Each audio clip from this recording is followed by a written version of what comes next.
If you're a fan of the Boston Red Sox, you have to be celebrating this news. Last night, Garrett Crochet and the Red Sox agreed to terms on a 6-year, $170 million contract. Now, there is an opt-out of a deal that starts in 2026 after the 2030 season.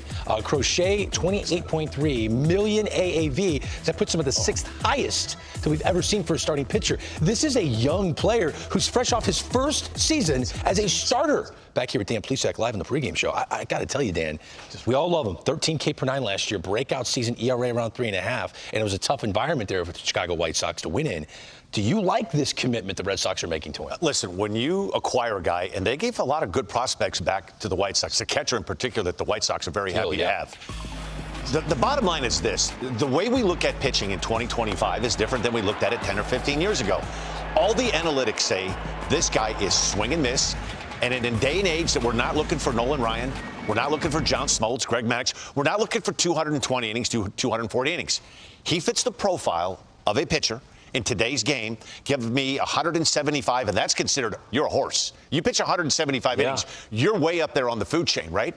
And goes into a tough environment. He was brought in to be what they were hoping Chris Sale was going to be when Chris Sale just had bad luck with injuries. But pitchers like Crochet, they don't come around very often. And when you can get your hands on a guy that you think is a number one, listen, I expect this. When they acquired Crochet, this isn't a surprise. When you give up the package of players that they did to the White Sox, they were working. This is a guy that you have a pretty good idea. We're acquiring him to keep him there. We think he's our number one. At worst, they're paying him to be a number two. Well, look, he was able to establish himself as an ace in short order. Dan, we may never see a resume like this again. No. 4 years in the big leagues, doesn't throw more than 6 innings his first year. He's a reliever year 2 and 3. Makes 32 starts in year 4, and here he is getting $170 million. The game has changed, Greg. The way we look at pitchers, the way we look at the amount of work that we expect out of a starting pitcher. But the analytics say this guy is an ace. He's a top of the rotation guy.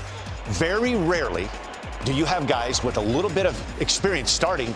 But I will say this. I was kind of waiting for this slipper to fall off last year, and he just kept getting better and better and better. And at the trade deadline, he was the hottest commodity in the market. He was number one, no doubt. He was the target that every team that had aspirations to play in October, that's the guy they wanted, including the Dodgers. And they don't miss on too many guys. If they were in on Crochet, then obviously there are a lot of people in this industry that believe he's a number one. Kevin. Uh-oh. Highlights. Uh-oh, some highlights. Highlights. Richie Sexton, I don't have highlights in the hair. It's only in the beard. We start Miami. Line drive, foul ball into the stands. Good How job. about this fan? What? Yeah. By Good this job. catch by the fan. Seriously. I love fans that make plays because sometimes in the field, as players, we can't make plays. To San Diego, Kyle Hart catches Arias. Oh, no. Arias tackles Machado. Oh. Where's the flag? Where is the flag? No, flag. Yeah, it's interference, period. It was a weird play, going back and forth, kind of interesting. I really haven't seen the tackle on the field other than it used to be at home plate, but we can't do that anymore. Pepito! The Marlins mascot grabs the camera and tries to get a close-up of the Mets pitcher. What? Hey, it's a little He needs blurry. to steady out that hand. Yeah, Doing that's great. what Very happens. steady hand. Usually A little too much the caffeine. tripod, it's a great try. Back to San Diego, Jake Croward, University of Michigan, off Mr. Aaron Bummer into the dugout for a ground roll double. Crow with the shoes. We will not lose him when we go pheasant hunting. You can wear those shoes when we go pheasant hunting. My goodness gracious. Yes, look That's how a bummer. bright and green.